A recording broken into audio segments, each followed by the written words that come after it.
And hello. We're back again with another exclusive take on a very ginormous filmmaker. We are covering William Friedkin tonight. And with my host, I got Caitlin. Hello. And by Scared Sheepless. Yeah. You're a big horror movie reviewer for Horrified Magazine and Ghouls Magazine. Yeah, getting stuff out, and it's really fun to be part of both those outlets and just getting to see lots of different films, getting to film festivals, and seeing a lot of indie cinema as well. 1000%. So, how did you get into the genre and Friedkin in general? I think obviously sort of because I'm based in horror, my main connection to Friedkin is with The Exorcist, which I think is probably going to be the case for a lot of people. It's, one of those films that it sort of steps outside of the film. It's developed such a kind of mythology around it that even if you're not a horror fan, you'll have seen The Exorcist, and things like that. So generally, I sort of see his vision in genre terms more than anything.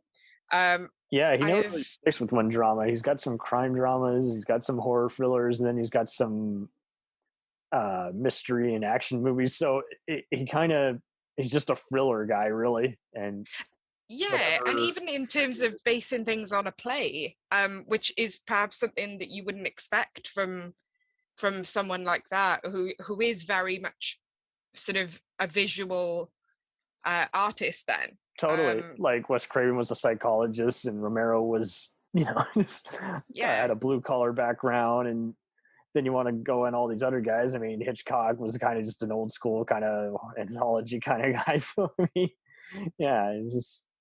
Yeah. And I think Friedkin kind of learns a lot of lessons from Hitchcock as well, so where Hitchcock is kind of sort of quite well known for his genre/thriller stuff. You can see where Friedkin picks a lot of that up. Like I think about a lot of the, the hype around The Exorcist when it was first being shown.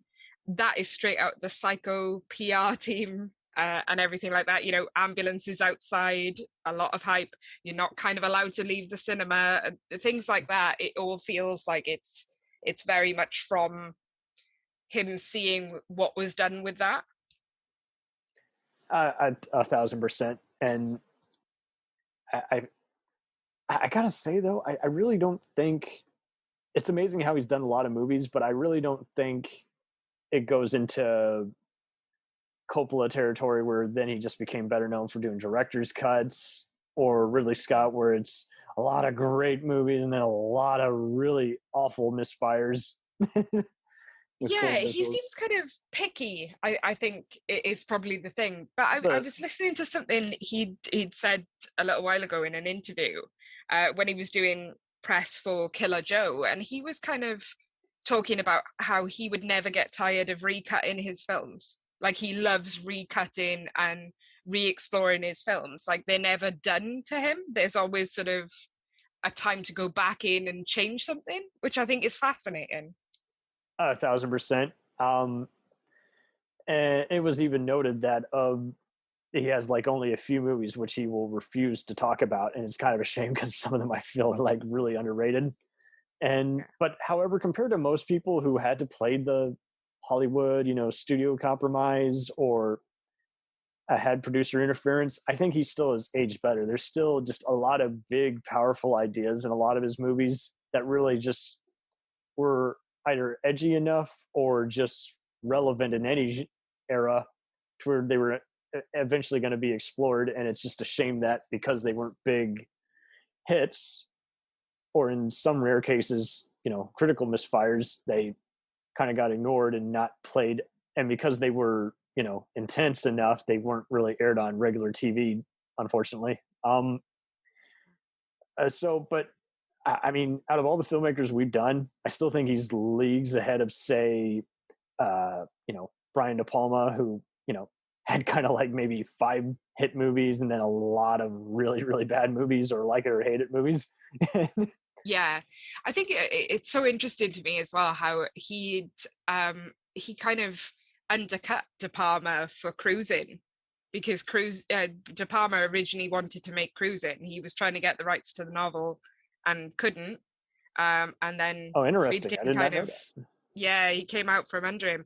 And I kind of think about Cruising, and I wonder what kind of film that would be in De Palma's hands, because he made Dress to Kill instead when he couldn't get it. So really interesting, because they're both That's so cool.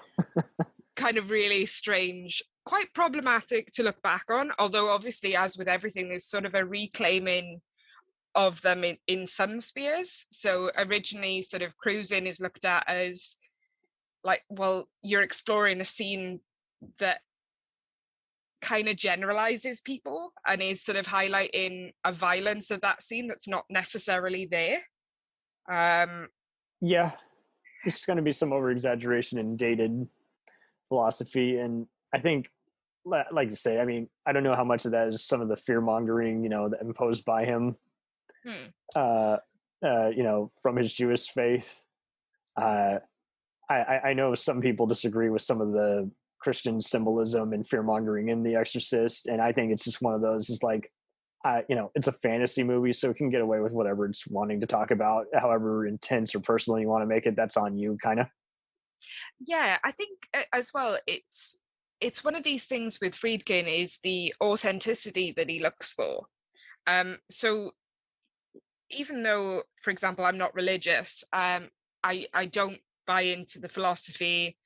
You kind of, to a point, have to watch The Exorcist as a believer, because that's Friedkin's kind of read on it. He goes in and he goes, well, I have to believe that this is what's happening in order to make that film. The same like with an actor is like, well, how do you play a hero or a villain convincingly? I have to believe in what they're talking about. So I have to find a way to humanize what's otherwise I can't humanize. So like you say, is like, yeah, I mean, however he was raised, that's what he's going to do. And I'm one of those, I don't find it a scary movie, but I find it effective and a very well scored and a very engaging movie.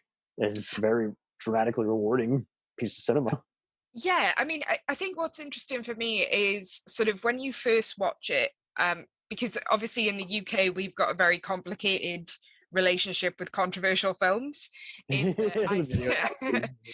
think like Exorcist had a cinema release, and then it went away because it was kind of due to do the rounds on home video, but it was never banned. There's sort of a thing about it being banned.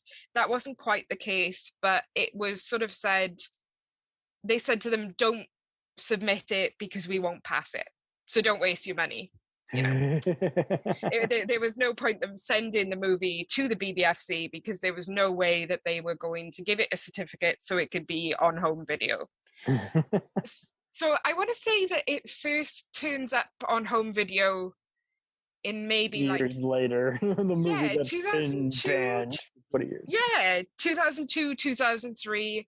And it's also like, so the first version I was buying had like the spider walk put back in and everything like that. So I guess that plays into his hands really as a director who likes to revisit his movie and likes to tinker with bits and, kind of go, oh, well, we're going to put some more subliminal stuff in, or we're going to do this. And I think, I would have been 12, 13 the first time I watched it. And obviously you go into it with all the mystique around it and how, how dangerous it is almost, that there was such a concern about that movie. And then you watch it and it's scary and it's noisy and it's everything like that. And then when you revisit it, I think particularly when you're older, I find it that the upsetting bits get to me more. So, for example, the medical scenes with her, I find very uncomfortable to watch because they feel a bit too close to reality, that the sort of the worry you would have of taking your kid to have all those invasive procedures. I think it covers it quite well, the desperation of it. And I also find the sort of more subtle, scary moments, like you know, the altar boy quote within it, as sort of this idea of the evil being an omniscient presence, that it's everywhere. Oh, totally. And it just keeps seeping in. And, you know, you can do all the head spinning and everything like that, but it's that bit that really scares me, if that makes sense. No, I totally get it. It's definitely one of those where you're just like, okay, you know, that this is why it's scary to some people, because they just feel like nothing can. I mean, I even feel like the Exorcist show even hit on it better. Is the whole realm of, what do I do? Nothing is working, and my loved one is now possessed by a demon. Yeah, I mean, I love the Exorcist show. I could go on for hours about that. Oh, we did a very special on it. We were just like, let's talk about Bates Motel. Let's talk about the Exorcist TV show continuation, and then let's talk about the damn Damien show, which was also like The Omen. I think The Exorcist works well in that category, in that you're used to, even Hellraiser to some extent, you are used to this kind of just demon possession and how all the various sins of a person are coming into question. Yeah, and it works better in that longer format as well. You get longer with them, you kind of tune into them a little more. You know, you get two priests for a lot longer and understand a lot more about them. But I think, you know, even in the film, the more I watch it, the more I tune into the kind of emotion of Karras, then of his sort of his battling with his faith, almost, because it doesn't even have to be a religious thing. Obviously it is in the sense of the film, but just this idea of a man who kind of doesn't know who he is anymore. Mm-hmm. I find that quite affecting, and obviously the sort of the struggle to recover that. Yeah, it's definitely, I think that's pretty much all of his movies in a nutshell. It has to be, what, you know, that's good screenwriting in general. What does a character want? How will they get it? And will they succeed? But it gets even more to the point. He kind of just hits it over the head with, you know, this is how desperate they are. And that's why, I mean, I just find his movies all the more appealing. Again, French Connection, people can talk all they want about Bullet and plenty of other 70s hardboiled movies, but when I saw French Connection, it stayed in my mind. It still does to this day, and I haven't even seen it in years. But it was just, even years before I realized later how real the car chase actually was without a permit, and, you know, the genuine reactions. I think it got me used to the whole cat and mouse thing, and how some movies can misfire by being too reliant on the frills, and some movies like that can be just right.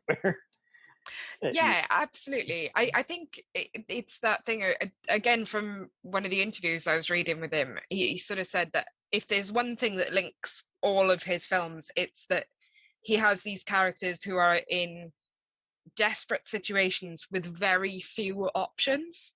So you can kind of watch them sort of going, why are they doing this? This seems like a terrible idea. But then he does enough exploration around it to be like, well, that's the only thing they can do. Yes. It's like they played their dice, and here's where they landed. Yeah, absolutely. Yeah. So you get that sort of really complex thing. And like I say, you've touched on sort of the car chase and his lack of permits. And I think as well, his wider behavior has not been great at times. And it's stuff that hopefully we are becoming less tolerant of. Because I think there's been sort of a lot of allowances made for particularly kind of auteur, in air quotes, directors who kind of use their notoriety in order to treat people poorly, which doesn't feel like the most conducive atmosphere to think. I mean, as much as you enjoy The Exorcist, do I enjoy it more knowing that Ellen Burstyn really hurt her back?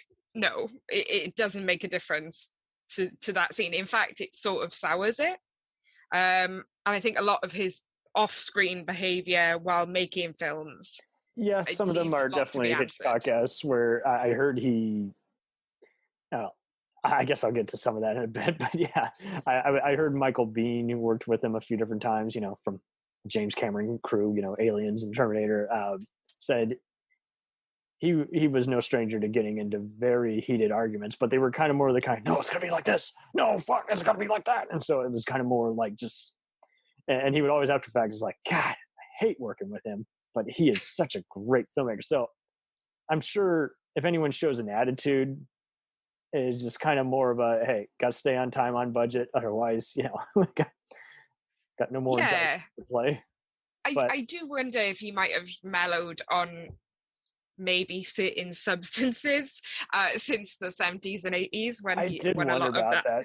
Because in 81, he got like, or 88 or something, he got like a stroke or some shit, and he did some rehab. Yeah, I think, when it's difficult to imagine, I think, being in any workplace where the person in charge thinks nothing of firing a gun or slapping people or, oh God, yeah. It's just insane. I mean, it's, and again, it's that kind of thing that makes you look at it and go, well, do you need to do that? Like, surely there are better ways, but there was a kind of fun-ish anecdote, because by all accounts, he kind of looked after Linda Blair because she was 12. And, he was going to look after her. But he would say to her if she didn't get things done to a certain point that she wasn't getting her milkshake, because he'd identified pretty quickly that she loved a milkshake. So it was like, right, if you do everything today, you get your milkshake. If you don't, well, I just think but I think that kind of shows. I think that kind of shows that his kind of, he wasn't out of control. He chose his targets quite carefully, which, makes him worse, really. That he felt he could take liberties with certain people. So he kind of directed a lot of his angry, kind of destructive behavior at them. I agree. I did hear how, and so far I haven't seen anything too contrarian, except for when he's asked multiple times, what is your favorite movie? And it seems like he pretty much, I'm convinced that he loves everything he's done, even the ones he's not proud of, because he wouldn't change anything, even in a so-called director's cut. Because like you say, is like earlier he was saying, I love The Boys in the Band, one of the first, openly queer movies, and he had just come off of music documentaries and other historical relevance material in theater and TV, including directing the Alfred Hitchcock Hour. But when he, and then later on he said, I'm a sorcerer or something like that. I can't find that article. And then I'm sure he might have even said The Exorcist at the time. Yeah, it's the best movie I've ever made. But then he says his favorite movie is Jade, which, was a clusterfuck behind the scenes. You got David Caruso back when he had a hot head before he had to learn to cool it, CSI. And then Angie Eberhardt was the actress on that. And she apparently wasn't doing something he had asked, and he decided, instead of just asking her again nicely, to just bitch slap her. And I'm like, I can't find the article on that anymore, but I recall seeing that in a forum about difficult people in workplace. So I'm like, take it, it's either a rumor or some crewman who knew some other crewman, and it's spread from there. But yeah, I mean, it was really interesting a little while ago at the Fractured Visions Festival, which runs out of Cardiff. They had Stephen Volk there as sort of a guest of honor. And he's the writer of The Guardian. Yes. And he had stories about that whole process. And that's as good as we're going to get, because I was looking at an article on it today. I really liked that movie, but it was hated by everybody. And there's apparently a cable TV version, which he had an Alan Von Smithy is his name on there. But I had no idea that Sam Raimi was the original guy behind it. And so that's why it has kind of an Evil Dead mentality that seems slightly out of tone. And then, Stephen Volk had done the similar gothic movie, The Kiss, 2 years ago, and Ken Russell's Gothic. So I'm like, yeah, they're trying to work with two different kinds of scripts. Yeah, because I think he'd originally signed on when Raimi was there, so it was more of a comedy. But I don't think that would make better sense, because a lot of people were apparently, reportedly, critics and audiences were laughing out saying, what the fuck was this? Yeah, I guess if you were going to look at anything for Friedkin and say that there's something missing, it's probably a sense of humor. Like, all of his stuff is so achingly sincere. I wouldn't be surprised if some makeup guys were joking and he was just like, just do what I ask. I'm so out of, I'm just gonna be more coffee. I'm just out of it. Yeah. And you're like, dude, you gotta laugh, man. You gotta laugh. Otherwise you're Yeah. gonna lose your audience. Because it's such a, like, The Guardian, it is quite a silly idea, you know, which lots of horror ideas are. But if you kind of do a little bit of a laugh at it, you can then go back into the scares, because you've kind of indulged that little bit of people that are going, that's stupid. You know, they're allowed to laugh at it a little bit. But the way that Friedkin, and by all accounts, he kind of took over. So it's been a minute.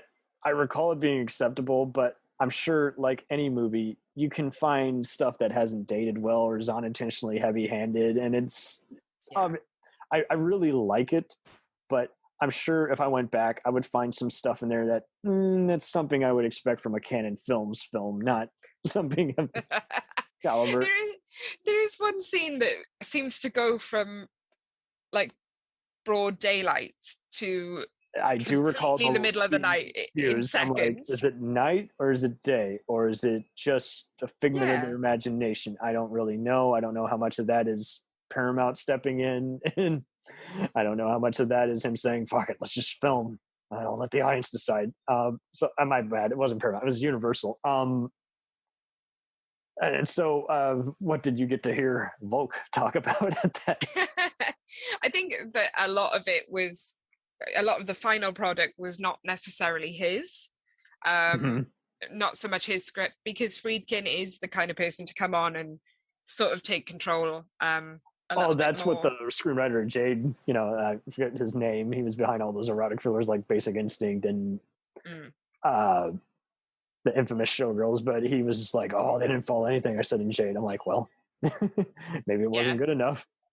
Or maybe it was bad, or maybe, and they did a far worse job. I don't know. I go back and forth on Jade too, where I'm like, there's a lot of scenes where, depending on the day or the mood, it can be either a good cheesy midday movie or an okay 2 a.m. movie, but either way, that ending is so abrupt and really sucks. And so I can see why everyone says, I don't know what I just watched, even though there's a cool car chase.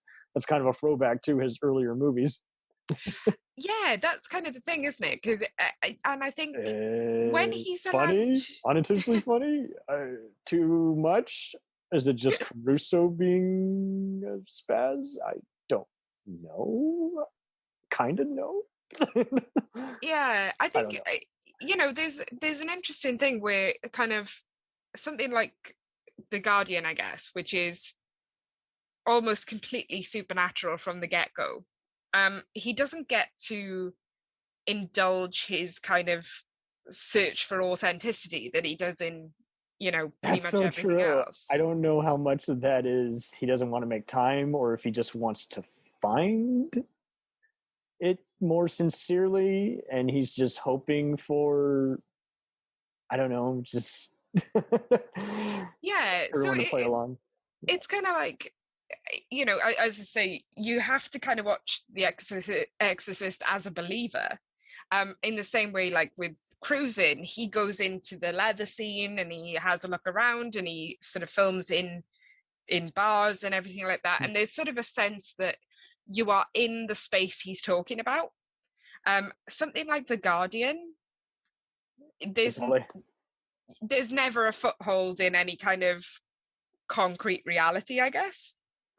I think that's a very good point, because he's getting so sucked up in the Hollywood machine of, it's a movie, but I don't think he's like, say, Larry Cohen, who's done a lot of good movies and a lot of bad movies, and it doesn't help that he keeps giving it to filmmakers of different tones. You work for William Lustig, who's a B movie guy, and then Sidney Lumet, who's an A-list, great actor, respectable kind. And I think that's just it. Friedkin, once in a while, he would get a dud script, and instead of being like Scorsese, where he would make it be pretty and just rely on actors, or like Spielberg, where he would be like, well, better luck next time. It's just a sequel to a better, superior original that didn't need to be made, and I'll make 5 other great movies this year. I think it is one of those. Is like he kind of just wanted to keep toying around with it and was going to enjoy that freedom for as long as he could until someone said, "You're out of here. You're off this picture." Yeah, absolutely. Yeah. And I think there's sort of a sense that he's indulged because of his name value, and that sort of a horror movie from the director of The Exorcist does carry with it a certain amount of weight. So much weight. So yeah, he's carrying this weight that Spielberg and Scorsese earned in their first few pictures. And that because like if you're sort of saying like, oh well, that's one of the best horror movies of all time, and now we've got a horror movie from the same guy. Now that's how you're selling it. And it's already a losing battle, because at the same time, he's never going out to really make the same movie. And yet he was kind of hired because they kind of was like, we want another French Connection. We want another Exorcist. We want another.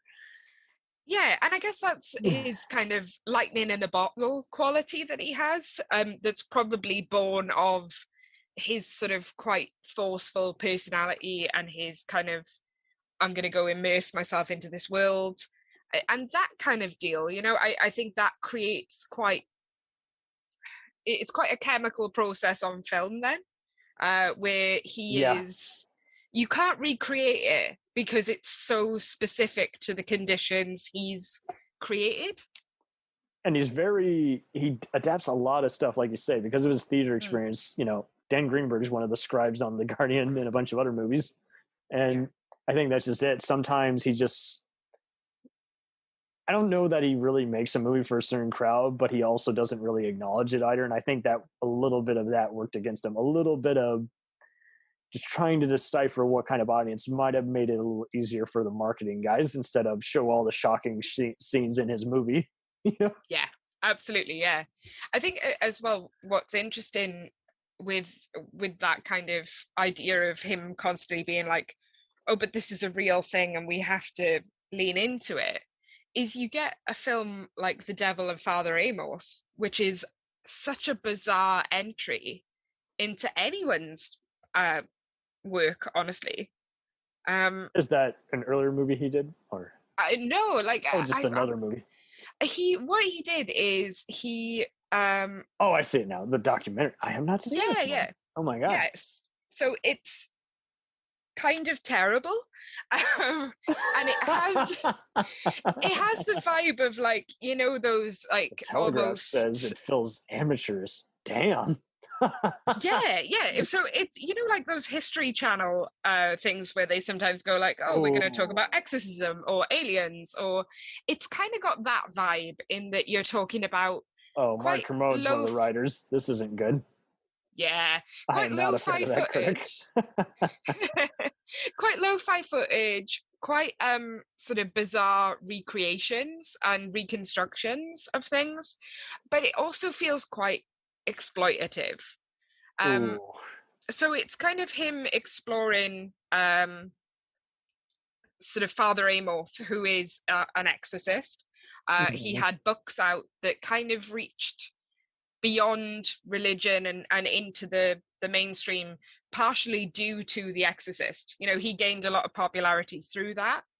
And you kind of meet this woman, and I believe her name is Christina, who believes she is suffering from demonic possession. Oh, God.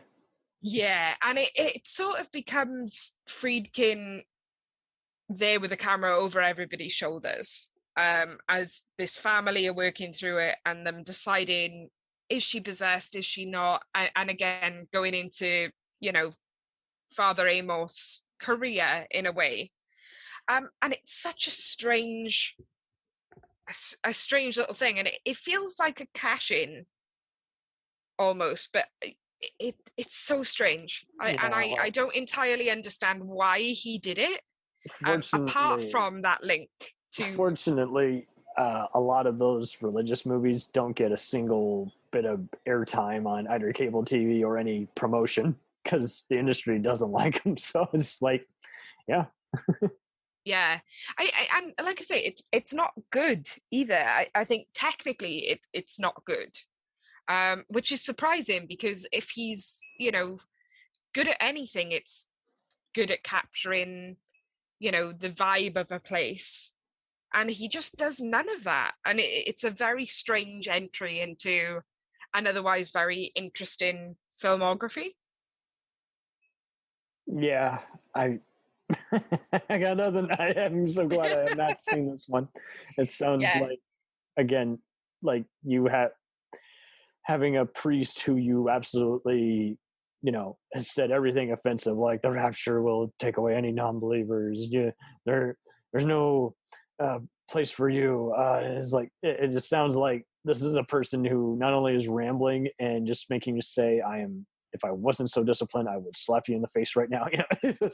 I think as well, there's sort of this idea, I think, that when he made The Exorcist, and certainly the book did a little bit of this as well, but both of those pieces of media had a bleed into the real world like none of his other films did. So, the numbers of people who thought they might be possessed go up after that movie is released. Mm-hmm. So in a way, it makes sense that he would revisit that and kind of look at the reality of that, and particularly where they were so many years removed from it.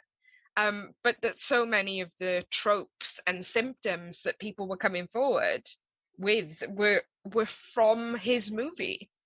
The ideas of what people had was, air quotes, possession, came from his vision then.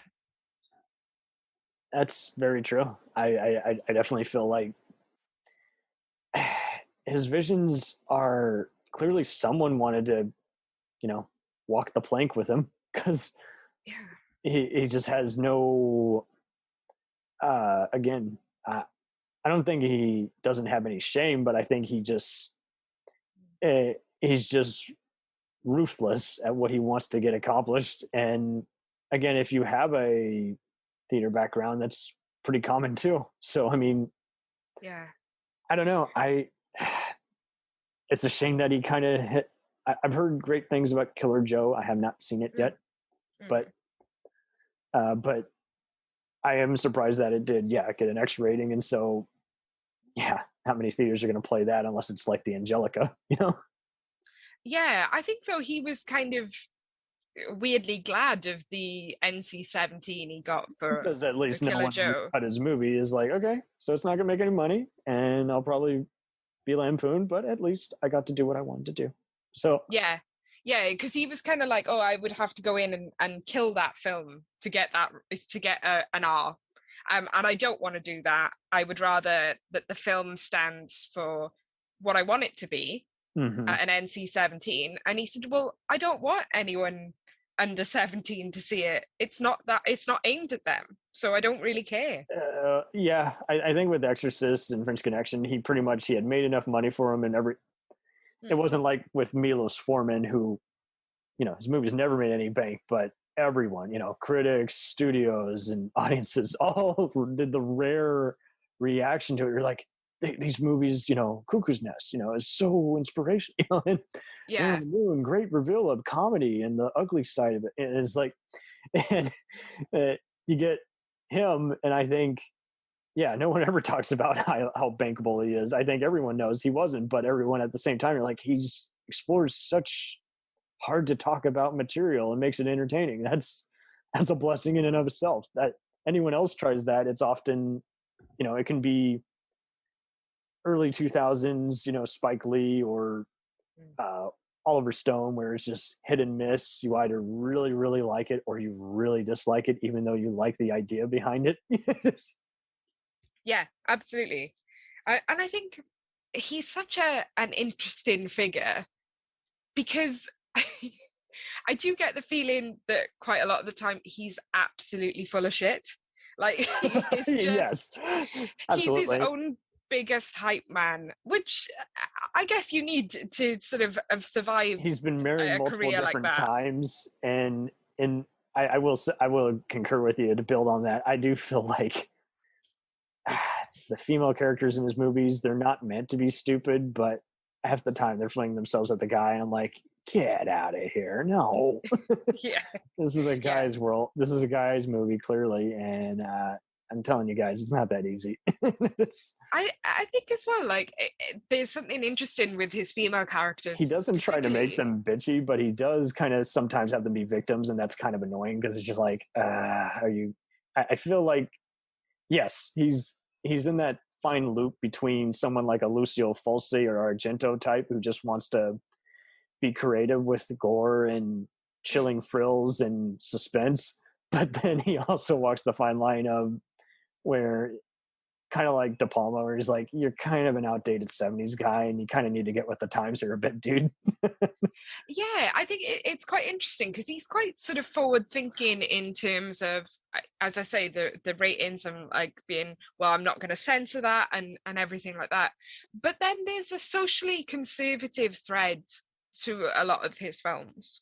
I mean, one of the ghouls wrote an excellent article. Lakaya Palmer wrote about The Exorcist and how it's kind of a reaction to women's rights coming forward and women being outside of the home, for example, and particularly single mothers and everything like that. Because there's sort of a lot of finger pointing in the book and the film as to, you know, the reason that Reagan is corrupted then is because she is outside of the confines of a nuclear family. So he really doesn't really play with faith or as bluntly in anything else besides, because like even The Guardian, I mean, obviously it's a religious couple, but it's all just kind of about just, it's a home invasion by a supernatural entity in Gothic folklore. But yeah, The Exorcist is like the only time he really played around with it. And I don't know if he got some studio notes saying, hey man, it's a good movie, but you're making I got some friends at the Vatican, they don't really approve of this, or I kind of just don't like that. If you're not a believer and you got that other shit, you know, I might have to pull some office politics with you if you try that shit again. Yeah, I think it, like I say, it's an interesting spot to find yourself in, I think, particularly with that film, because it is very much of its time, and it's particularly interesting to look at the female characters. If you did it nowadays, it would be probably like a Passion of the Christ kind of movie where half the people want to see it and other people are like, I don't know. Yeah, it's interesting as well because obviously they're going to remake or reboot or requel or, you know, insert your favorite term here, The Exorcist. Like that's coming the next year or maybe further on, I don't know, but David Gordon Green is taking it on. It's an interesting idea, and it'll be interesting to see if kind of, I guess, those ideas kind of get updated. You know, because I think if you kind of had that through line now, even though it's in the book, because that's the tricky thing with both The Exorcist and Cruising to some point, is that they're both based on existing IPs. So you are kind of tied into their storytelling anyway. That's true. I mean, you kind of just believe it. If it's by a priest, I might even if what they're saying is total hogwash, I'm going to believe there's some kind of authority figure. So I'm like, okay. yeah. It's saying something confidently enough. And it's a horror movie, so I'm just like, with some fantasy elements. So I'm like, okay, so I trust that for whatever reason, by their principles, even though, I mean, it's kind of like the X-Files. It's like, okay, I don't believe in aliens and what's the other bullshit that ghosts, and this is like, okay, yeah, good on you if anyone else does that's cool. But that show worked because again, you know, one of the characters believes in, the other's a skeptic, you know, and so you instantly buy into it. And the unpredictability of it and how it's kind of a mirror of today's world that may or may not exist, or maybe it's just like any riddle where you're not meant to figure it out. And so I was cool with the playfulness of it, unlike plenty of other mystery or sci-fi shows, which would be like, okay, so I feel like you're just pulling this out of somewhere. Yeah. I guess when you have that kind of idea, the right hand and the left hand, so you have a character to identify with if you do believe and you want to watch it as a straightforward sci-fi horror show, or if you want to perhaps hitch your wagon to the skeptic character and enjoy it as like a conspiracy thriller, you can do that. It works both ways. Mm-hmm. But yeah, the thing, coming back to Friedkin kind of being an unreliable narrator in his own life, shall we say? Yeah. So there's a big link between The Exorcist and Cruising, which is I was so disappointed with it, and yet I still think about it to this day. And so it's one of those, I'm like, this movie still made a dent. It still made an impact, even though, again, there was a lot of X-rated content that couldn't be seen. And so as a result, it is using some fear-mongering of the Reagan 80s era, but at the same time, it's a well-intended movie that's trying to avoid becoming an exploitation movie. So it's just like... Yeah, I watched it recently, and oh really? yeah, and pretty graphic, right? But I was surprised. I mean, maybe this is just me. I didn't think it was quite as graphic as I was expecting. Oh, I'm just talking just the knife play at the very end. I'm not talking like the material or language or other subtext that's thrown throughout. Yeah, I think in some ways the way he shoots in the club is quite interesting, because he sort of teases quite a lot. So there'll be something going on that you'll see in close up, but it's enough to obscure what's actually happening, which has that great sort of effect of setting your mind racing. So you're allowing people to fill in their own gaps. It's like, no pun intended. But like, if you were just gonna put like some of those acts on screen, you lose some of the power. But where he kind of moves around the club, and there's sort of a barrier in the way, so you can see something that's going on, but not all of it. And I think particularly for the time it's made, that's going to have, moral guardians up in arms. And I think it was sort of said that, yeah, Al Pacino was terrified of being sent into some of the areas they were shooting. Yeah, because it was legit not comfortable. Areas. Yeah. But so, yeah, there's obviously you'll probably know this because it's like one of the big bits of trivia that comes out of The Exorcist. But during all those horrible medical scenes, there's a technician there who turned out to be a serial killer. I didn't know. If I heard that, I flushed it the minute I heard it. That's okay. Insane. So again, a collision of my particular trivia mind. Paul Bateson is the guy's name, and it was kind of like he was an actual radiology technician, and then after being in that, he was always quite troubled. After he was in that film, he started drinking again, went down a spiral. He's mostly identified as having killed a critic as part of his thing. Like it's kind of wild. But eventually Friedkin tells the story of visiting him much later on, and kind of somewhere along the way it's put together that he is potentially the serial killer who is the basis for the killer in Cruising. Oh, okay. So Paul Bateson, you said was his name? Yeah, Paul Bateson. Okay, yeah. Yes, he was the radiologist guy in The Exorcist. Oh my God. Yep. And he is potentially who the writer of the novel for Cruising was writing about the crimes of. And then Friedkin picks up the rights to that novel without knowing that was kind of the guy that was probably responsible for the crimes he was recreating. Wow. Yeah. But hasten to add, Friedkin possibly full of shit. So I wouldn't necessarily take his word for it. Yeah. And then the whole debate on if he's even alive or not. I mean, fuck him. Yeah. He doesn't deserve any of our attention. This is what I hate about the media is do not give these pricks airtime. You know? Yeah. It's just such an interesting sort of clash, I guess, that comes from. And one dent against the TV show Mindhunter because they portray him on screen there. I'm like, no. Go against someone who's just, already in pop culture enough, but don't adapt him. Yeah, I think it's kind of an interesting sort of question about all serial killer media, I guess, is how you show them and everything like that. And I think obviously in cruising,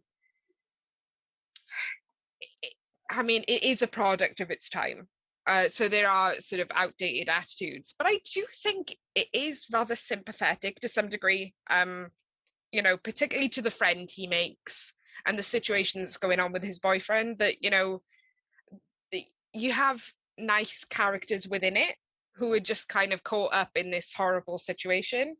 And that also the majority of the bar patrons and Pacino being well used because he's had it before. He played a gay, hostage taker in Dog Day Afternoon, and then having to, I forget what other movie is in. I think it's Sea of Love, where he's like, I'm not gay or something. He gets in a homophobic argument with some cops.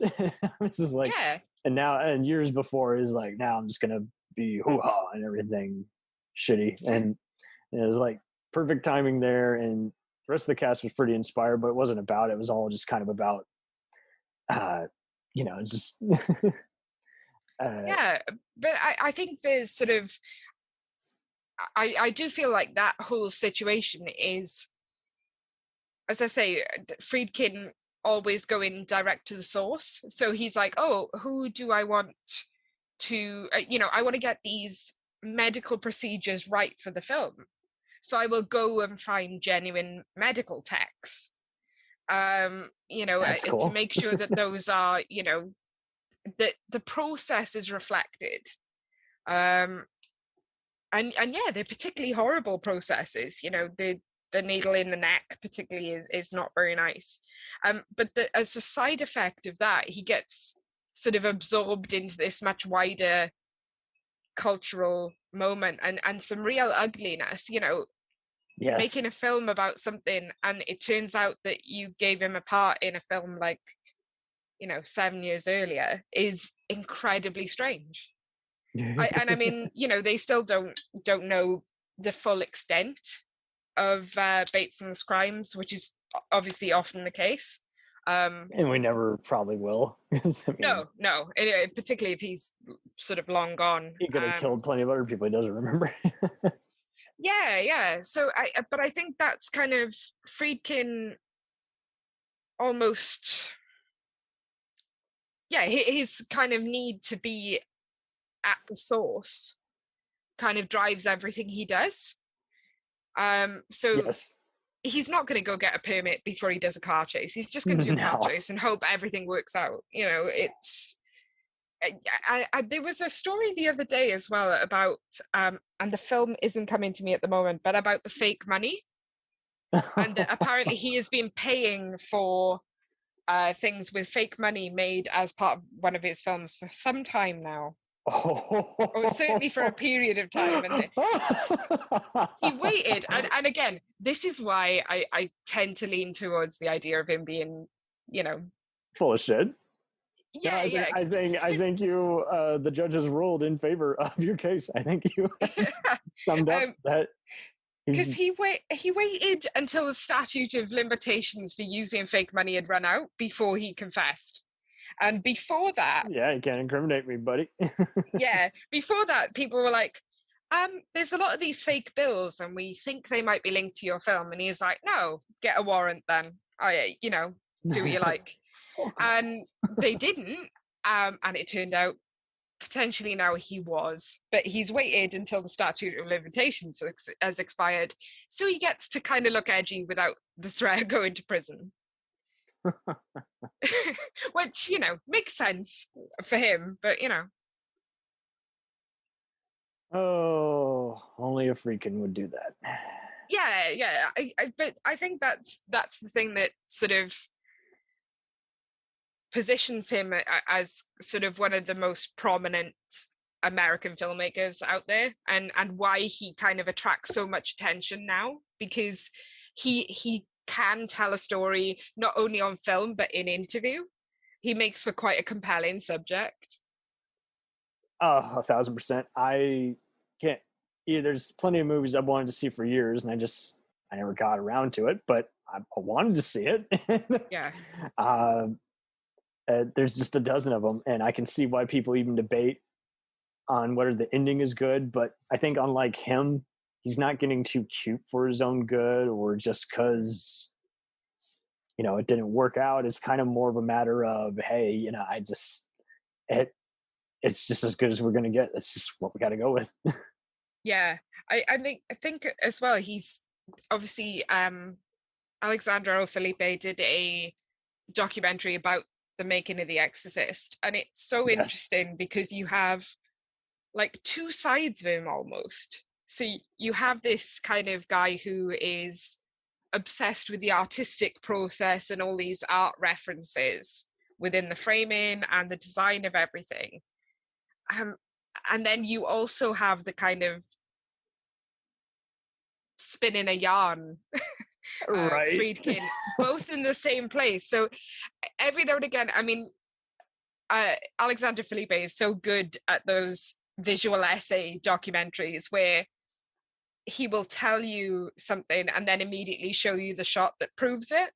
And there's a few times in this where you just can't do it because Friedkin has a complex relationship with the truth, I think.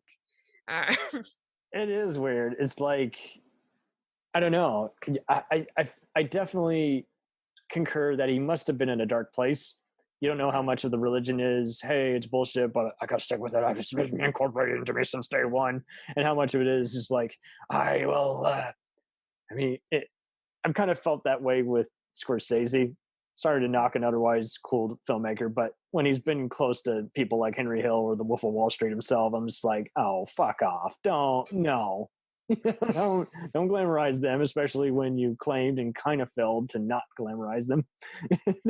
Yeah, I guess it's sort of, if you're interested in a subject and you get the opportunity to be close to them, I can see how that would be quite a seductive idea. And I mean, I've seen it all the time. I've seen plenty of Jewish, Black, and Latino celebrities help each other out, even though they're otherwise infamous figures. That you see Black celebrities helping out people like Frank Lucas, the original American gangster, or Mike Tyson. You're like, okay, don't get that, whatever. Yeah. I mean, it's sort of, it's interesting, isn't it? Because like with Scorsese, he's so ingrained in that world. Mm-hmm. You see women praising Hugh Hefner. I'm like, not someone I would want to give a good reputation to, but okay. Especially when he's kind of, well, there's business. lots more coming out about that now, I think, because I think it's perfectly acceptable that some women would be fine in that environment and with only good experienbrows. And this is where we sound like contrarians. We're just like, okay, if you want to be a sex worker, that's one thing, but don't act like someone's, a highbrow industry. This is a lowbrow industry, Yeah, I think as well, it's sort of the question over people's safety and people's consent that's the most 1,000%. within all this. This is like when Liam Neeson speaks out on gun control and yet, does violent Charles Bronson Stallone-esque movies. So it's just like, I mean, I get it. I mean, I do like a violent movie, but at the same time, if it's glamorizing gun people to strip away, rights and everything and make it easy for anyone to get a gun, I definitely, it's the same thing with military movies. Is like, okay, if it's a recruitment ad, at least have it be a bunch of stupid explosions and end in 90 minutes. If it's an overblown Top Gun type movie, then no, thank you. And then that's when I'm like, okay, it's it's a silly, Navy recruitment ad, and that's not entertainment, that's propaganda. So yeah, I mean, we have ads over here that have kind of come under scrutiny quite a lot for army adverts, because they kind of lean into making them look like a video game or like an action movie. Here in the UK, the US is just as bad, because they got Keith David of all people narrating it. And let's be honest, Keith David's an awesome dude. So guess what? Yeah. If you get an awesome actor, that's just as bad as if you were to get someone like Tommy Lee Jones or Morgan Freeman. Then it's like, okay, well, all bets are off. You got godlike celebrity narrating this, and you've now basically have brainwashed a bunch of people who are easily persuaded to basically sacrifice their life. And it's even harder because you're like, yes, we need armed forces. It's the same thing with cops and crime. It's like, crime's never going to go away, but it's played up sometimes in other areas versus other states. And same thing with cops. It's like, not all cops are bastards, but there are a lot of bastards. So you do gotta, put the plunger on and say, you're out of here. No paid leave. You are officially not a cop. Yeah, I think that's the thing. It's like systems are broken, the unions, because they allow people through that are not suited to that particularly. Oh, totally. Because we need unions in order to get stuff done, and at the same time, unions can also pull some politics by saying, "Okay, you get 5 get out of jail free cards," unless the attorney comes knocking. Yeah, and I think that this is kind of where you kind of lie with a lot of the filmmaker stuff. Is you have these people who embed themselves within a system that kind of allows them to do whatever they want. They're not questioned, and particularly like the director as auteur, I think, gets a lot of leeway that would not be afforded to, say, a first-time director. Or you get sort of, I mean, how many, for example, actresses have come out in the last few years and said, like, well, I've been called difficult, but here's what actually happened. I know. It's just like, and all these years, and the media bought into it. They bought the story. They didn't question the source, the persons. And I think that's just it. We were so used to whatever is fed to us, can't question it. You are dead in the water. And no one would ever be interested in asking the other side of the story. It was like, well, who exactly? Oh, that person who always lies said that, and the media bought it for $1. Well, that's not cool.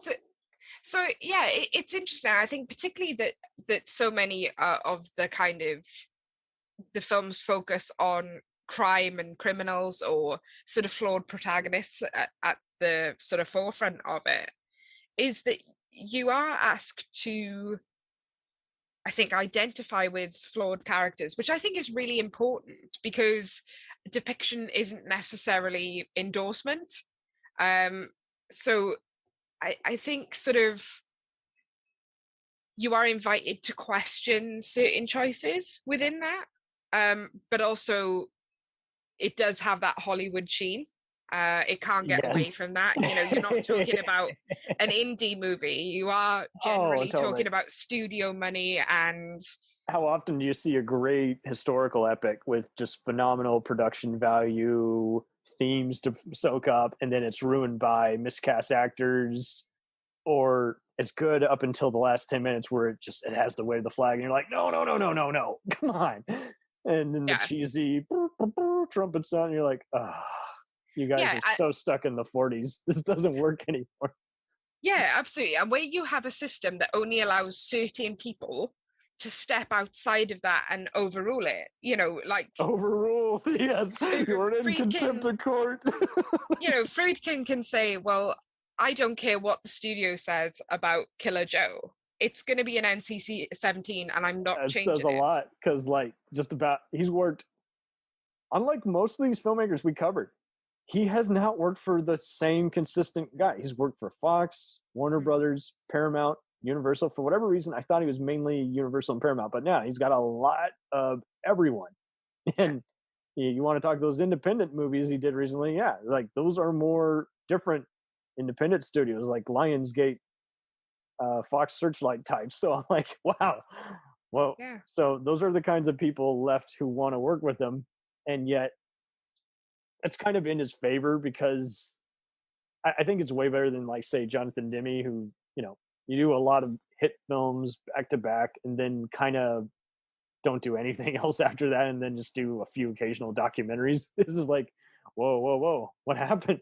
Yeah, I think I do wonder though, because Friedkin, to me at least, doesn't seem to be mentioned all the time within that kind of Spielberg and Scorsese and those kind of foremost American filmmakers. He's very similar to them, even though he wasn't part of their circle, which is just wild. Yeah, I mean, he's got a wide-ranging collection of films, all with some level of personal stamp. I mean, if you were doing the auteur theory checklist, he would tick a lot of boxes.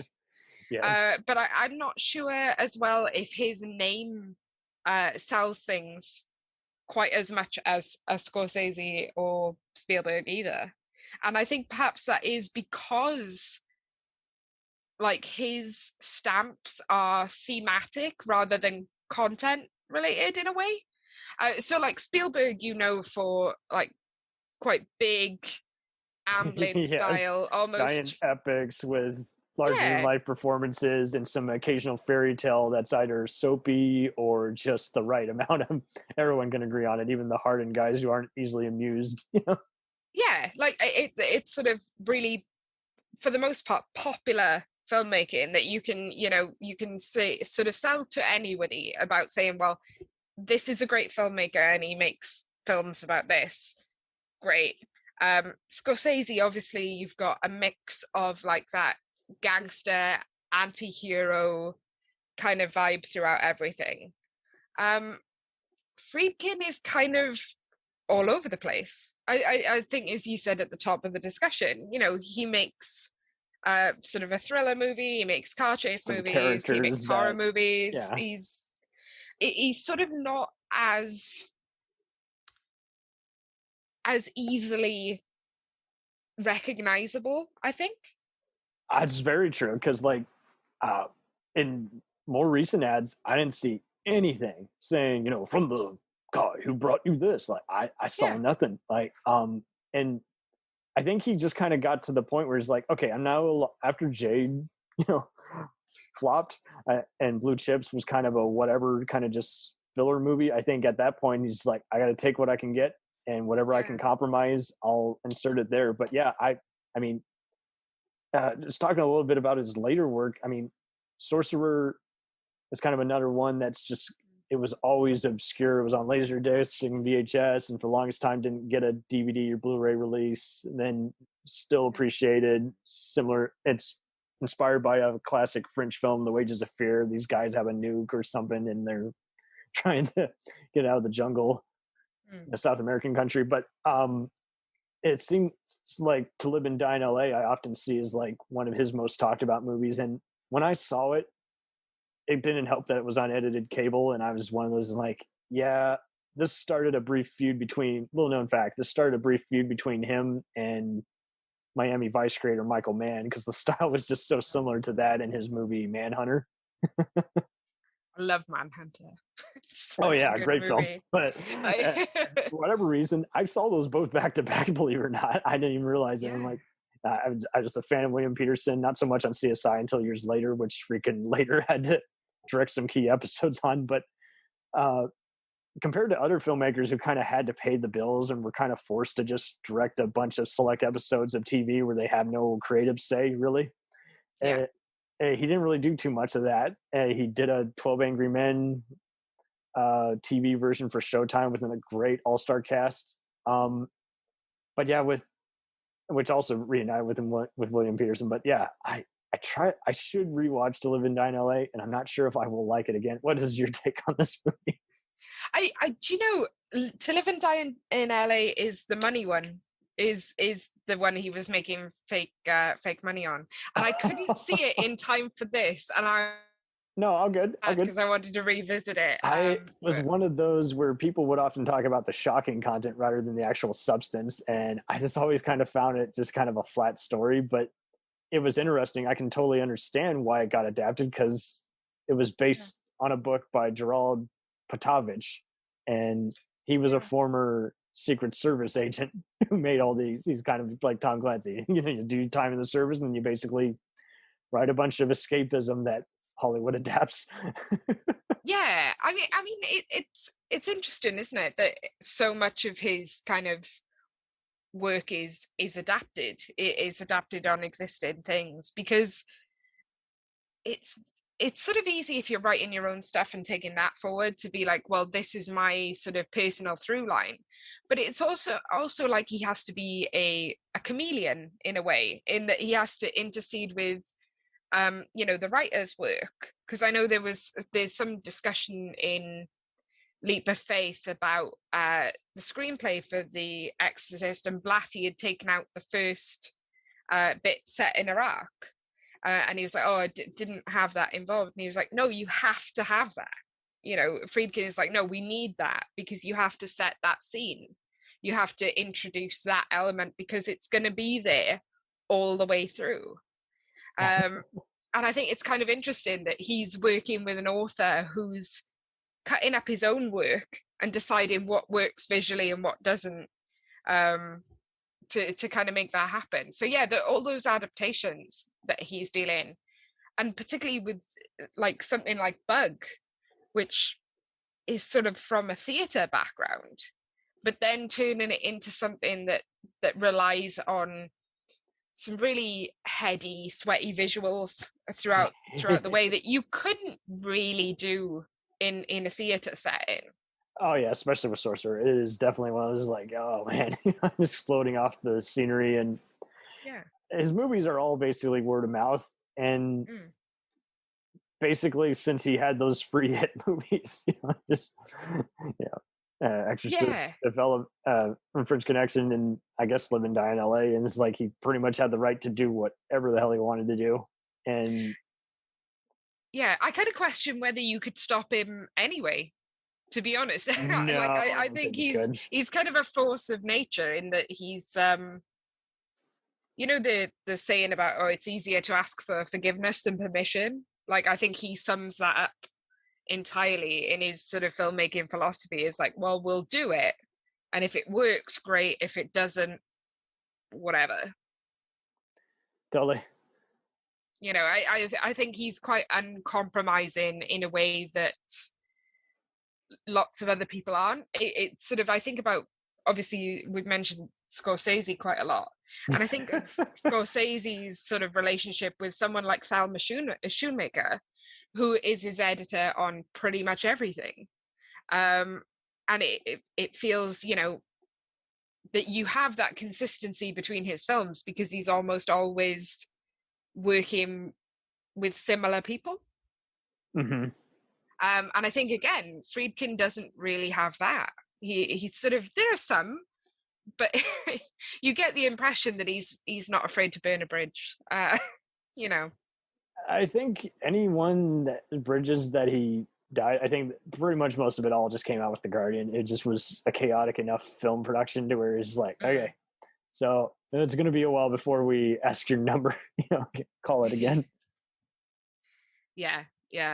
I think it's interesting with that as well, because, like, I don't know how Ghostwatch was received in the US. Ghostwatch. Oh yeah, another documentary he did. So yeah, like Stephen Volk wrote Ghostwatch, and that was in 1992, and it was shown over here as a documentary. Oh, Stephen Volk. Yeah, I heard about that. I didn't. Yeah, and it kind of went out like, oh, this is a legit thing, but it was a Halloween prank type thing going wrong. So I guess he was quite notorious here, but I'm not sure that it was that, or whether it was his work on Gothic and The Kiss that had sort of attracted him. It seemed like Ken Russell, that was at his peak before he later also stopped doing edgy movies and kind of resorted to TV stuff. So I think that's just it. I think everyone had their moment, and then when different studio regulations and everything take place in the 90s, then it just got to where it's like, okay. insurance now a thing. There's all these other things. We hear one thing we don't like, we're now going to have to do more bureaucracy and policing. Yeah. I mean, it's hard to think of it. Like, I think for me, when I first watched The Guardian, I was like, oh, this would be much better if it was a Sam Raimi written by Stephen Volk. Because I think it would have had a little bit more of like its tongue in its cheek. It's an Dario Argento movie with yeah. Like, yeah, I think like Friedkin just plays it incredibly straight. And it doesn't work. It just doesn't. I did see some reviews that look at it now who find it a fun but flawed movie, who believe that some of the effects guys kind of wanted an excuse to kind of just show off their material and like to say, when it comes down to just get it done, but will it work? Will it actually be believable? That's a whole different subject. It's got kind of a flatness to it, I guess. That you feel like too much, even though it's giving us what we want, it just feels rushed. It's got a flatness that it wouldn't have had if it kind of went, do you know what, we can have a little bit of fun with it. Because I like I say, I think Friedkin takes himself very seriously. He takes his films very seriously. So I think it's just a result of him being part of that generation. He just didn't know any better, and pretty much the only person we have to blame is that it is like, well, whoever brought you up should have probably just, I don't know, should have been at some hippie riots or something and just open up your mind. Was it The Guardian that Sam Raimi left to go do Darkman?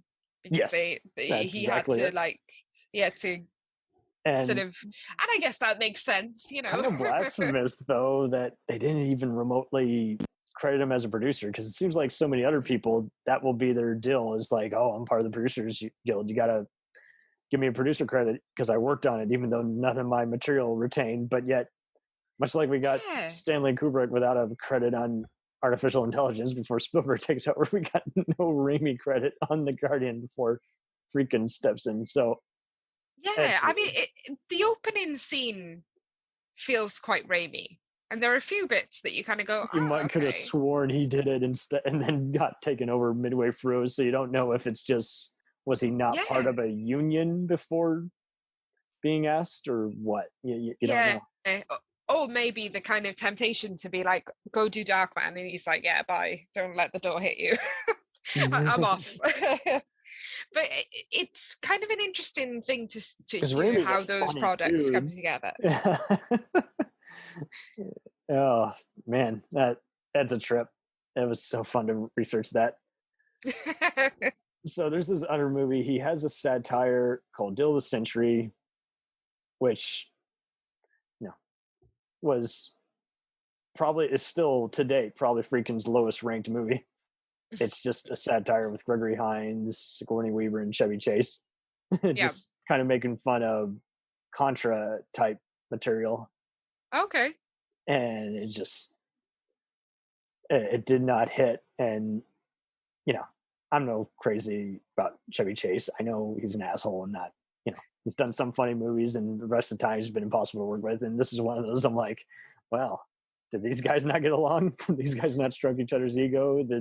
Or was it just one of those, like you say, it's a funny movie and they picked the worst possible person to helm it, who's a serious guy.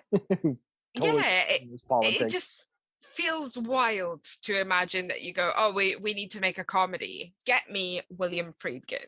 Right. These are totally policies he endorses.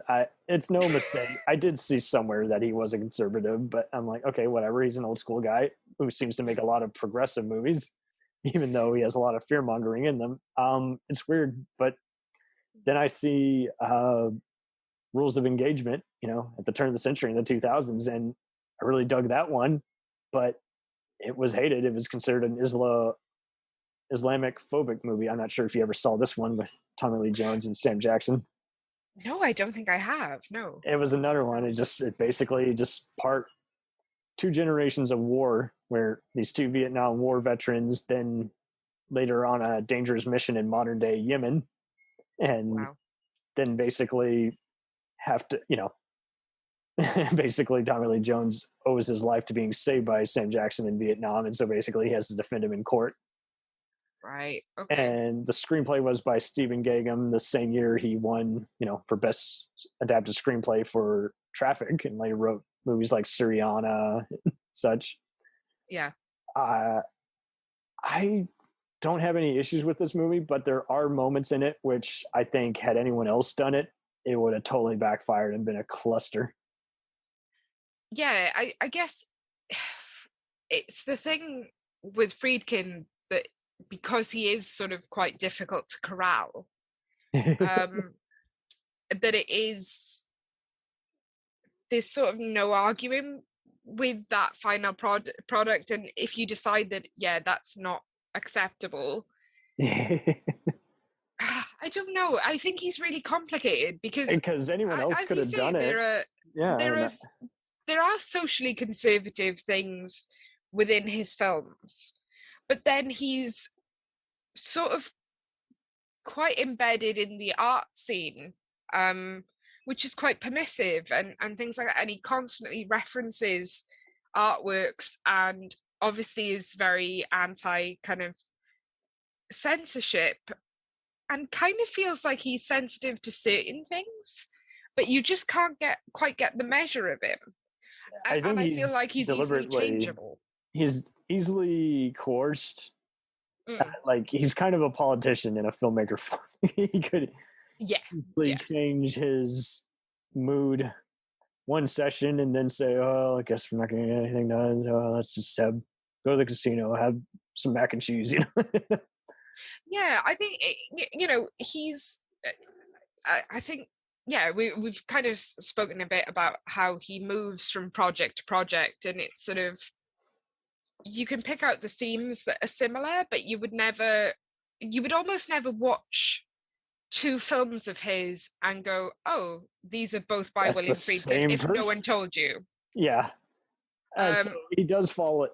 You see certain mentality, the no holds barred kind of approach, but other than that, you don't know how much of it is, got to pick the next best thing versus you let all the cats out of the bag and now you got very few magic tricks. And so now all you can do is just do a movie that you very passionately love versus I'm doing it, but I'm pulling a Coppola. I'm doing a movie I don't want to do to the movie I do want to do. It's a little bit of that, but I mean, with this one, it could easily be a very above average episode of Law and Order in CIS, but with military lawyers. But then it's interesting in that basically it's a very Marine type movie where what it does so well is also one of its flaws, where again, very plausible, very believable,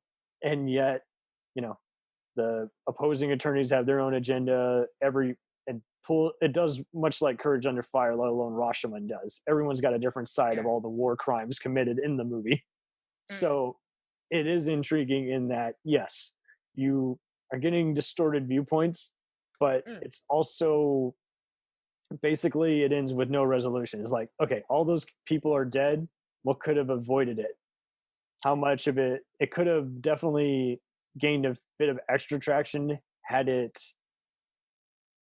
I can't believe I'm saying this because like any other movies like these have often felt like really bad, just jingoistic crapola. Like I somehow like this much kind of like The Kingdom or Lone Survivor, where I'm just basically, you can't take the warrior blood and sweat out of a Marine. But at the same time, it does feel like there could have been a little, it's one of those, it's not perfect, but it's really not worthy of any critical bashing, but yet something could have gone a little farther. And yet at the same time, I feel like he was the right person to basically channel, and that basically this whole situation is fucked. And basically, you can't take the Marine out of the Marine unless you just want to dishonorably discharge him. Yeah, I guess there's kind of an element to him that's quite given to no resolution as well, that he's not particularly interested in something that you can just draw very clean lines under. Mm-hmm. You know, I think one of the moments I really love, again, reverting back to The Exorcist, as I always do, there's sort of a moment at the conclusion where it's sort of said, oh, she won't be aware of any of it. And you kind of relax a little. She looks at the dog collar and then hugs him. And you kind of think, no, there is some of her that knows. And that sort of throws that conclusion off for me. Because it's not the happy ending. And I mean, it's not a happy ending because obviously we get Exorcist 2, which is best not talked about at all. Isn't that so funny how Friedkin was supposed to do the third movie and the second one was by John Borman, who I will honestly say I kind of find overhyped, but he was not a fan of the first movie, and for whatever reason someone had the bright idea to ask him to do the worst possible movie known to mankind. So it's like it's so bad because why would you hire someone who hates the original movie? It's just... yeah, it's so bad. It's so very, very bad. But that's almost a perfect conclusion because he allows you to believe in this sort of quite warm and cuddly thing of like, yeah, she's been through it, but she doesn't know. And then instantly introduce this tiny little thing that sort of suggests that no, she is burdened with it. Oh, well, no, that is a good point because there are many filmmakers who would have probably just again have a political kind of shadiness where it's like, well, what they don't know can't hurt them. I'm like, yeah, but you're being dishonest. And it's kind of the whole thing of that is like religion kind of saves the day, but not for Karis. The super friends will rise again. It's kind of, I think a too clean ending on The Exorcist would be a problem. It would have rung false. So basically that was his compromise. Like, it's happy, but with compromises where no one will ever know the true secret. And you don't know the extent of it. You don't know if she's just aware that there have been a lot of priests knocking about and, she somehow equates that, or whether she's been there the whole time. Because there are hints throughout the film, obviously, like the help me that bubbles up on her stomach, that yes, there is some part of her in there and present to the events at all times, and that she's kind of got to live with what happened in a way that Karis doesn't, because obviously the choice he makes is to exit quite swiftly out a window, and right, he doesn't have to be burdened with that knowledge. He goes, he takes it with him. He's pretty much a blood sweating guys. It's just blood, sweat, and tears. So it's an interesting thing, and I think he's maybe this is why he sits sort of outside that thing, is people want clean endings, they want resolution. More often than not, they want a kind of happy ending. And I think with him, he's content to throw in that final barb that makes you think about it and keep coming back to it. 1,000%. And I gotta say, for a man who had to kind of just nary the field, he doesn't really fall as restricted, say, to not wanting to do a movie. He still clearly believes in making all his movies, like I say, just intense and very in the moment. I think the biggest issue with when he has movies that he doesn't really talk about, it's just more of a matter of, okay, that's the studio picture, I'm just staying busy. I've got to pay the bills, which I guess is a reality for every filmmaker. You do have things that are not passion projects, like the Cat Squad films he did for NBC. These are some very forgettable men on a mission kind of movies, but to this day he would still say one of the best actors he ever worked with was Steve James, who was in those movies. You might know him as the black martial artist in those American Ninja cheesy movies. Good actor who's in a lot of lowbrow movies, and here he is in these time filler movies, and for whatever reason, someone thought, let's do one movie and then let's do another. We're not sure if it should be a show, so it's basically a serious version of MacGyver, so it doesn't really work. Yeah, I think as well, sort of as he's grown older, he seems to have a greater respect for actors that I think wasn't there in the beginning. Yeah, how they can make or break a movie. That follows his kind of Hitchcock interest and bit of an obsession, really. It totally makes sense why he worked with some of them. Like, we would hear sometimes Tommy Lee Jones might have be angry 1 minute, and it's like, well, that's perfect. Work with a director who can stand to be angry. And Bug has Ashley Judd, same kind of person who's known for temper tantrums. And again, I mentioned Michael Biehn. Michael Biehn is very passionate, will speak his foul-mouthed opinion at everything. So perfect. He worked twice with Friedkin and on both movies. It's just involving serial killers. I guess that would be the worst thing, to have someone who's kind of meek and mellow go with Friedkin. Because he's just going to absolutely run roughshod over them. And actually, I get the impression with him that, particularly sort of in later work, he does want to tune into what makes people tick, and get it out of them that way. And I think that's much better as a solution than doing what he was doing previously, which is putting people at risk and abusing people to get the results he wants. I mean, surely better to sit down with someone and figure out what it is you can use, and you can work together on that to get the result that you're both looking for. Totally. Hit it till it's just hitting a dead horse. It's no good anymore. And unfortunately, it does get to that point where you're just like, okay, well, it's what you got to put something in the can eventually. So it sort of feels like there's a financial benefit as well to speaking to an actor beforehand and figuring out how you're going to get to them, rather than allowing it to get onto a set and figure it out when you're there. And then finding out that there's a massive clash of personalities, or everyone's coming at it from a different angle. So certainly he seems like he's mellowed maybe a little bit. I don't know. I think so. I think you're onto something. I think he's definitely decided, time to just... I don't think he has anything really to be as angry about so much anymore. I think he's just like, hey, I came, I saw, I did. But it is kind of wild how, for lack of a better take on it, it seems like he said all he's really needed to say, and he said all his personal movies. And I mean, like we talked about before, once you get to the 2000s, you're like, no key illustration. Did you have the chance of seeing The Hunted with Benicio del Toro, or Bug with Ashley Judd and Michael Shannon? I've seen Bug, yeah.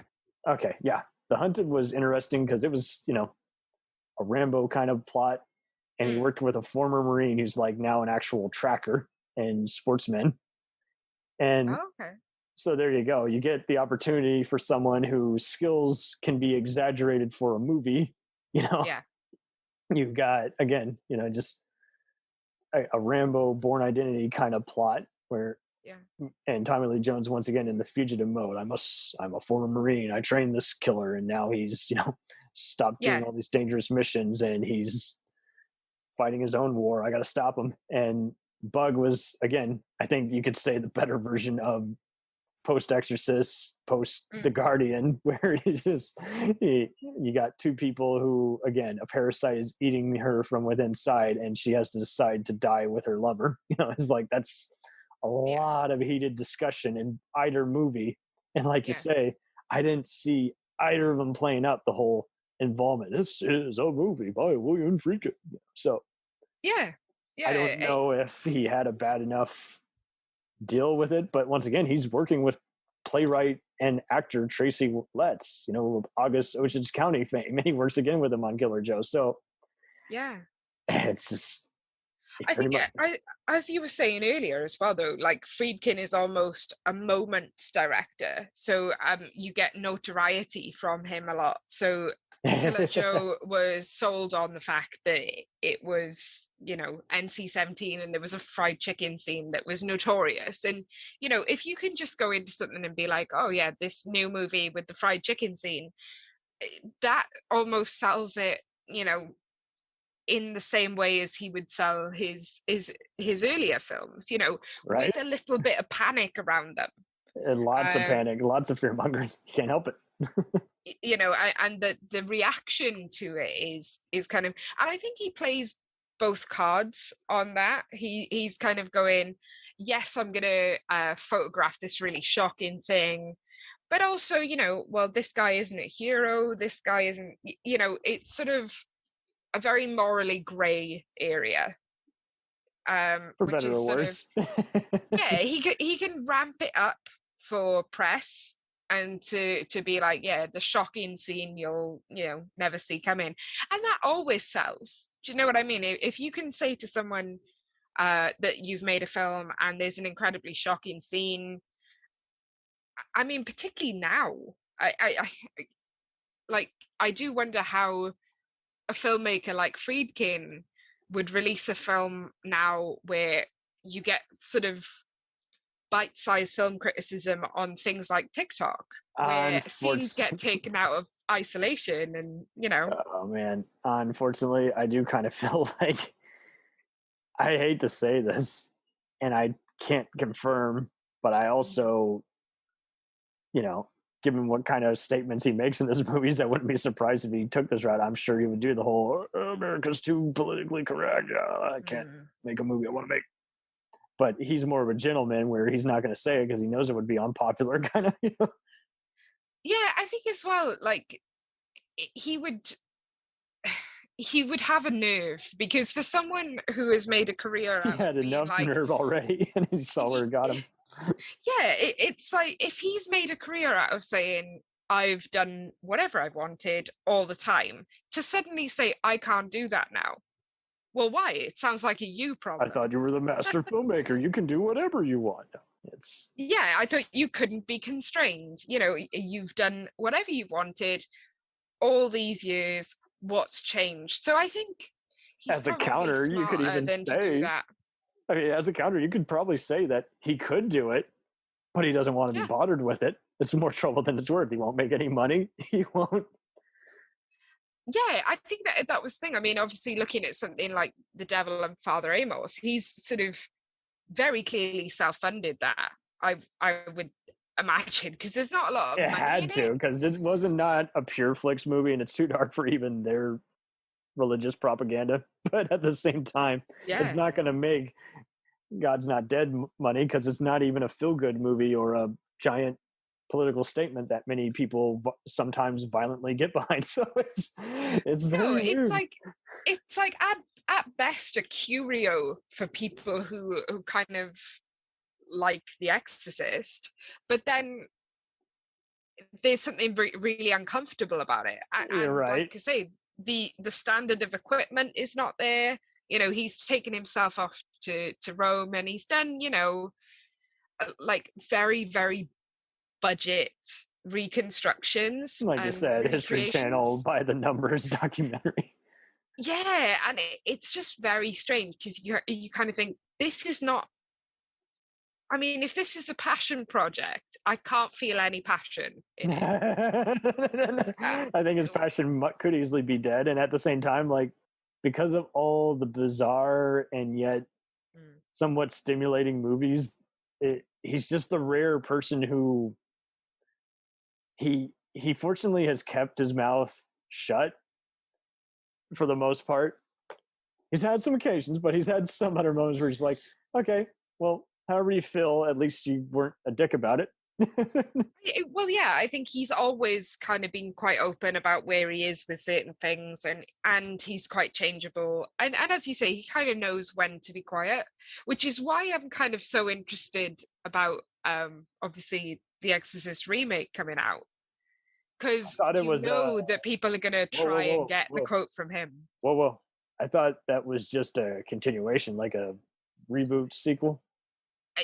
I'm not entirely sure what it is. But either way, it's by, what's his name, the comedian guy who does all those comedy films. Yeah, David Gordon Green, yeah. And he's obviously, it seems like they're trying to pitch it in the same way as they've done the Halloweens, yeah. So it's kind of like, how does a 3-film Exorcist continuation re-go over of the Exorcist work? And you just know that there are journalists itching to get a quote from Friedkin on it, and I'm fascinated as to who gets it out of him and what it'll be. Yeah, because I don't think he's going to be polite, let's put it that way. This is very true, and I think that's just it. I think everyone else has wanted to save face and not be accused of asking him loaded questions because they don't want to deal with that press. So I think they're just like, okay, you either give me something, or if I feel like I just can't print it, I'm just not going to bother. I don't want that negative attention on it. Yeah. And it's so wild. He's such a strong personality that if he doesn't want to give you an answer, he's not going to. So then you've kind of pushed your shot out and now you've got nothing. You know? You tempted me for the last time. I'm done. So yeah, I mean, I'm interested to see what would come out, because and also I'm interested in kind of, obviously I don't watch Law and Order type of things, but the idea of a director like him moving into TV is also really interesting. And obviously that's where a lot of people are ending up now. Sort of, I think of David Fincher's work in Mindhunter, and that's so good and so rich because that's kind of where a lot of money is going. And I do feel like Friedkin would probably be the type to follow that money. And it'd be kind of interesting to see what he could do. Because I've thought about that before. I would see sometimes people do forum chats about, hey, you want a good action movie with, drama and characters with a cool crime underworld, you got to get Michael Mann. And then I remember someone countered that by saying, well, they're only going to want to do it if they came up with it. And I think that's just it. I think if he feels like it's derivative or it's not somehow his voice in a familiar deal, I think he's going to then just do the whole, it's running out of ideas. Yeah, absolutely. But I kind of feel like... But he would be perfect. Yes, I totally agree. He would be wonderful. You should totally chase that money train and then bring out the awesomeness. Yeah, and it would be interesting to see how he deals with that longer form, because if he's used to kind of jumping around from subject to subject, actually having a refined arc of something that needs to go from A to B. Why not? I mean, you just got to worry about making it an effective, again, thriller. And I mean, the best shows are definitely the ones like Criminal Minds or The Closer. Cliche to say, but I think those are good at, like Bones kind of just always was much like Psych, or, obviously more soapy, but just kind of more, we don't care if you get it or not. We just want to have a fun time. And those shows, these other shows, Minds and Closer, were kind of more about, okay, we're going to give you free suspects and it shouldn't take you long to figure out who did it, but we want to focus on, then we keep you in suspense on how and why they did it. That's going to be the real kicker, and that'll hit you on the ass and you'll be like, whoa, what? Yeah, and I kind of feel like the idea of episodic television sort of leans into Friedkin's moment creation as well, that he could almost craft episodes with just one standout moment that leaves everyone talking, but that's sort of how he operates. And I mean, if the money is there And that's sort of how things get seen now. I mean, it used to be that TV wasn't respected at all. Yeah, you could only be if you one were or the other. working in TV, you were not working really. So I think the shift in that to sort of quality TV and making those talking points and all the money behind it, that's potentially where you can see him going. If people love you enough, they can still make you the producer, where you get a say in determining the style. But yeah, like you say, it does come to a matter of, do they want to do that, or do they not care, or do they just, he might even be the kind who's stuck in the past. He's like, I'm only going to do TV if nothing is, if it's the last resort, even though, like you say, he could easily, with the freedoms allowed, probably do an Apple Plus or Netflix or even Peacock, Universal's whole thing. He could easily do something like that now, and he could probably have that freedom. But that's just it, is like, does he want to go to the trouble? Does he not want to bother going through the whole casting? Does he might even have a lot of unpopular viewpoints of, I can't stand today's actors, all the good ones are behind. I don't know. Again, this is speculation just based off the kind of statements he tends to make. So it's kind of one of those, is like, okay. But I totally agree. He would totally have so much freedom if he could do a kind of Homicide or Bosch kind of show and do kind of he could even maybe do what his mentor, in a way, Alfred Hitchcock did. Just do an anthology, and I get to be the host or narrator. Get that pitch in early and make sure that's done. But yeah, I think say what's not included and what you can include, but I'm going to have to tell you to do a rewrite, because it's not how we do things here. But yeah, I think he's such an interesting and enduring filmmaker, and it kind of feels like he's not done. That's the thing you get from him. You kind of feel like someone like him is always going to be involved in some capacity until he literally can't anymore. I was that way too, where I was like, yeah, I mean, who was it that Robert Towne announced a Chinatown anthology show, which he was supervising, and that came out of left field. I'm like, well, I thought he was still, rewriting scripts, the best script doctor in Hollywood. Yeah. And that came out on stage, right? I'm like, whoa, okay. I'm looking forward to that. Yeah, I'm just trying to think when Friedkin's last film was. Okay, so that one you mentioned, that was like 2016, 17, so pretty recent. And then he had a 2018 Italian-made documentary about him. So. Oh yeah, like the 2017 Devil and Amorth is. Yeah, so I mean. Oh, there's a Frankie Machine. Fracking. As listed as an unreleased, so it does look like he's got something going on. But certainly not something that's like, that's quite a big gap in films. But then again, it was 6 years between Killer Joe and Amorth, but I kind of wouldn't class Amorth as a film in the same way. Right. Sorry, that's very shady, but it's not.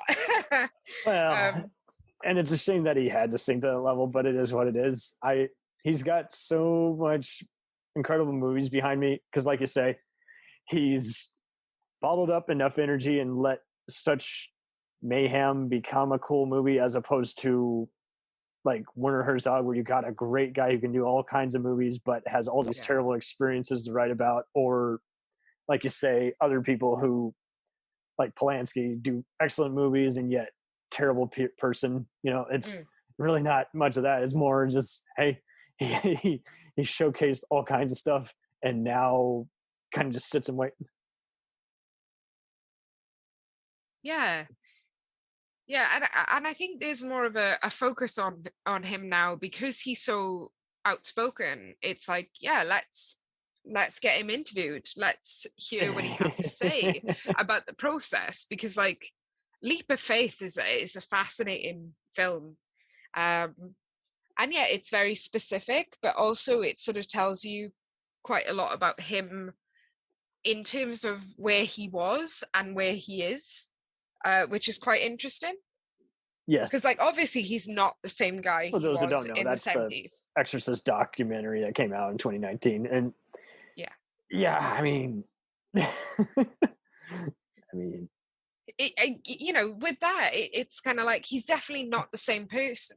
And I think he can talk about it much more eloquently now, in terms of the artistic influences and everything like that. Because I think when you think about that movie, you think about effects, you think about the kind of thing that was pioneered on there, the shocking elements. And now I think he's more keen to talk about the craft of it. Yeah. And the personal kind of thing that he went through. And with the right person, like, you got to sell him, hey, do you actually want to see what I got to say, or are you going to jack up my interview? I'm sure I would not be surprised if he has a clause is like, do not edit the shit out of my interview. I do not want the negative press having to deal with someone, you know, taking me out of context. And by the way, it's Roger Corman's 96th birthday today. He's like one of the few people who I can't think is in any way has any connection to that man. Just about everyone else does, you know? Yeah, because I mean, Roger Corman is iconic in terms of what he's done in. And he's another one. He didn't do anything really of essence, but yet everyone got their start with him in some capacity. They're like, hey, we got this crappy thriller we're doing for Showtime. You want to be a photographer? And I think, like, it comes of that philosophy in a way of like, just get it done. Just get it done. Anything in the can is gonna do something. Which I think is something that applies to a lot of indie filmmakers today, you know, who will go out and make what they can with what they have at their disposal, because the sooner you have a film out, the better. Like, it's almost, it doesn't matter if it's not quite refined. Like, you can very complex, because like Kevin Smith was held as a comedy god, and now he's kind of mocked by some. And then there's, you know, Rebel Without a Crew is an inspirational book by Robert Rodriguez, even though prior to Mandalorian he was having a lot of duds. And so it's weird. It's just like basically everyone's having to deal with getting old. It's just like and I think the fact that now you don't necessarily need a studio behind you to have a hit. Not a single person anymore. No. you know, that you have, and I think you particularly see it with indie horror. That, you know, it is so, people are doing such creative things in contrast to a lot of the mainstream stuff. So maybe with the mainstream stuff you're kind of like, that's how Disney does. Like, the way the indie person who totally was doing totally different kinds of movies because they had to be creative. They didn't have the budget to show this or that, so they had to do montages. They had to do. You know. I mean, I'm not a fan of stuff like Insidious or the Conjuring movies. I understand the appeal to people because they're kind of like ghost trains, you know, and it just doesn't appeal to me. But it kind of works as big budget, glossy horror, and it gets. And it's inevitable. You're gonna have the glossiness. It's like you're seeing people who now want different kinds of superhero movies, different kinds of demon possession, body terror movies, and then then you got mystery movies. Can you do a Knives Out, or can you do, you know, a Seven kind of movie? Can you do something that people will talk about for days because the plot twist was both earned and lived up to the hype, as opposed to the ones who were always going to hate it or weren't genre fans to begin with.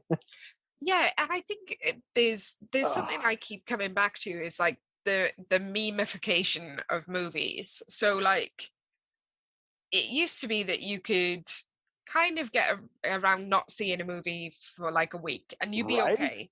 If you don't go opening weekend now, you're gonna have like, was it Midsummer spoilers without context, that would just be for seemingly unrelated Walking Dead and Game of Thrones. You know, it just feels like there's no time. But also you'll just talk about one aspect of the film, and almost in terms of Friedkin, that's ideally suited to him.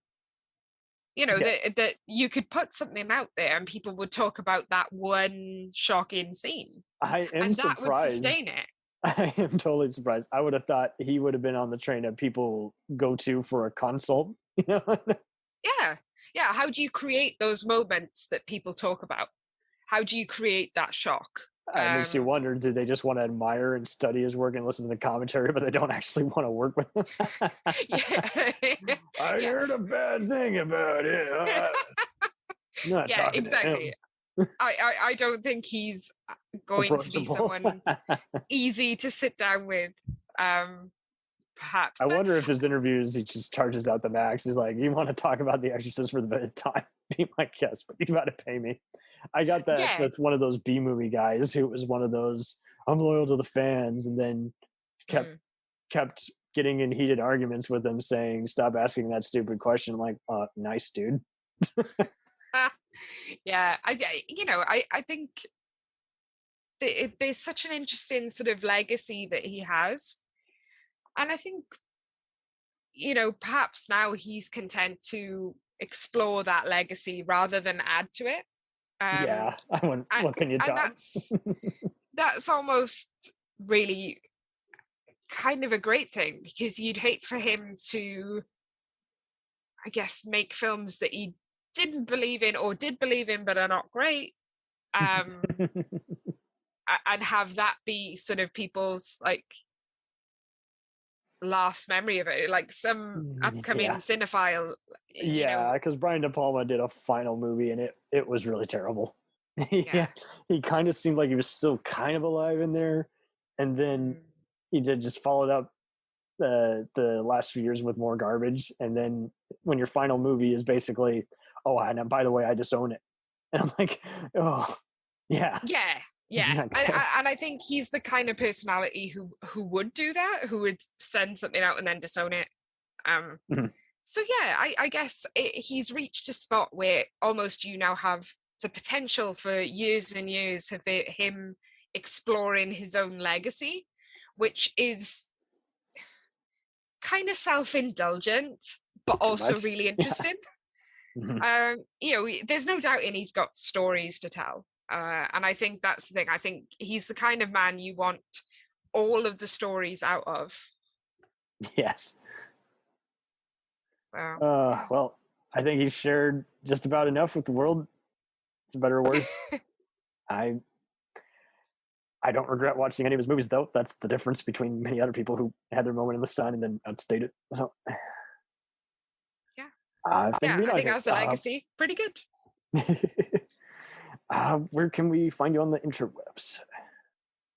I am mostly on Twitter at Scared Sheepless. Tweeting about the tweets and the tweets. I do a lot of tweeting, too much tweeting, some might say. I do occasionally remember that I've got an Instagram, and that's at Scared Sheepless blog, but I'm less good on that. Obviously, you can find me scaredsheepless.com. That's where a lot of my reviews go, and under my name. You can also find me at Ghost Magazine, and we have every 2 weeks we've been having a Clubhouse discussion. So every month we've been setting a theme. So this month is vampires. Woo! Yeah. So every 2 weeks we'll be in Clubhouse discussing. You got a bite left in you. A certain amount of vampire lore, or would we want to be a vampire, our favorite vampire movies, our favorite rules, and all those kind of things. And you can also catch them on replay as well, so that's good. Okay. And you can also find my stuff. Record on? I think Clubhouse does it. Oh, Clubhouse. Okay, cool. Yeah, Clubhouse does it as well. So we turn up on a Sunday evening, 7 p.m. UK time. I think our next one is Tuesday, April 19th. And we're discussing vampires there. You can also find me occasionally on Horrified Magazine, where I mainly send them endless essays on Ben Wheatley movies, because I am obsessed.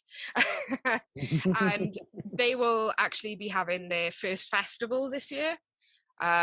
So June 11th in Hebden Bridge, they are showing Theatre of Blood and The Innocents. So at the moment, it's kind of throwbacks. Yeah, it's going to be fun. I've always wanted to see Theatre of Blood on the big screen. So yeah, that's a sort of collection of British horror. So that'll be really fun. That is very cool. Well, thank you very so much. This was really, truly a delight. And I mean, this is kind of part of the whole deal. It's like, talk about a filmmaker who's very hard to sum up as opposed to, oh my God, I love him. You know, it's got to be very precise and yet a moody resume, if you will. You're just like, oh, okay. You know? Yeah, try and weave it all together.